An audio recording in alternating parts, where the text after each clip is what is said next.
Between the late 16th century and the early 18th century, thousands of Italian noblemen entered armed duels over petty insults, leading to the deaths of hundreds. Soon after, this trend caught on in places such as France and Ireland, leading to even more casualties.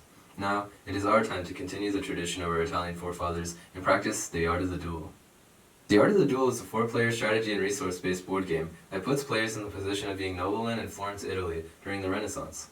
During this time, Italian aristocrats were very individualistic and wanted to make their estates as powerful as possible, so they turned to the most logical method of gaining honor, lethal dueling. Within the game, each player's nobleman is represented by one of the green pebbles. After each player chooses one of the pebbles as their character, they must also pick up the green paper shape that matches the eye shape on their pebble. This shape will represent the player's second, who is essentially an acquaintance of the player, who attends their duels and tries to help them win. Before the game, each player should pick up a scorecard with the shape that matches their pebble's eye shape. This will be used to keep track of each player's fame level, which is an indicator of how famous the player currently is. At the start of the game, each player will begin with a fame level of 20. The game ends when one player reaches a fame level of 100, making that player the winner, and all the other players inferior noblemen. The game begins with an equipment round where each player draws 2 item cards from the top of the shop deck. One of the items will be given to the player, and one will be given to their second. Items determine how players can move and attack when they are engaged in a duel, which I will soon get to. Note that item cards should be face up for the duration of the game so that other players know which weapons you have. During each turn of the game, a player will get to do 2 stages, the traveling stage and the dueling stage. During the traveling stage, the player has 3 options: visit a shop, trigger an event, or work. If the player chooses to visit a shop, they will then take off 2 cards off the top of the shop deck, face up for everyone to see. They will then choose one of the items to equip onto either them or their second, and then discard the current item being equipped by that piece. After the player decides which card to take, they must then put the card that they didn't choose, as well as the item that they are discarding, back into the shop deck in random positions. To keep the shop deck organized, it's probably a good idea to shuffle it every time you interact with the shop. The other main option that a player has during the traveling stage is to trigger an event. To trigger an event, you just take the top card off of the events deck and do whatever the card says. The third option that a player can choose from during the traveling stage is to work. When a player chooses to work, they immediately gain 2 fame levels. It is important to remember that working is only available to players in last or third to last place to give them a chance of coming back. After finishing the traveling stage, the player will then have the second part of their turn, the dueling stage.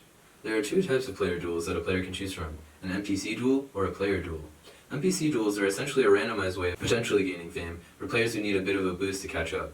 For the less mathematically inclined, there is another option, which is player dueling. Player dueling is essentially a 2 versus 2 condensed match of chess between 2 players. To initiate a duel, a player must insult the player who they want to start a duel with, but be sure to keep it appropriate and, more importantly, themed. The insulted player then has the chance to either enter the duel with the other player or to passively accept the insult and decline the duel. If the insulted player declines the duel, then they lose 2 fame levels and the current player's turn is over.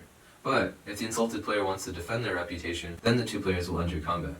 Before the duel starts, the other players will have the chance to bet their fame levels on one of the combatants.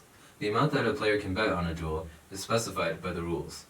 Once the duel ends, the player who bet on the winner will gain the amount of fame that they bet on the player, and the player who bet on the loser will have to forgo those fame levels.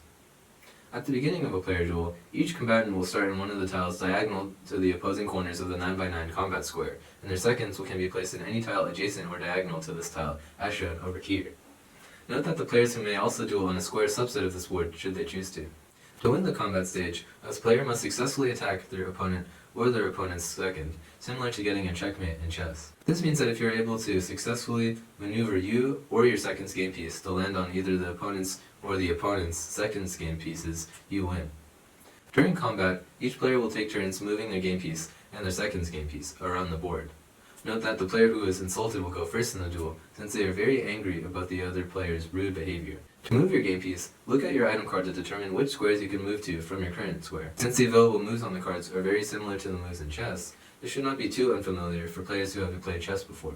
Once you move your piece, it's time to move your second's piece. Then, it's the other person's turn.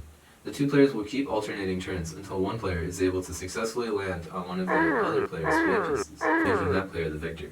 After the duel ends, the victor will gain the number of fame levels specified on either their or their second's item cards, depending on which piece they use to attack the other player. The defeated nobleman will lose 5 fame levels no matter what. And as always, thanks for watching.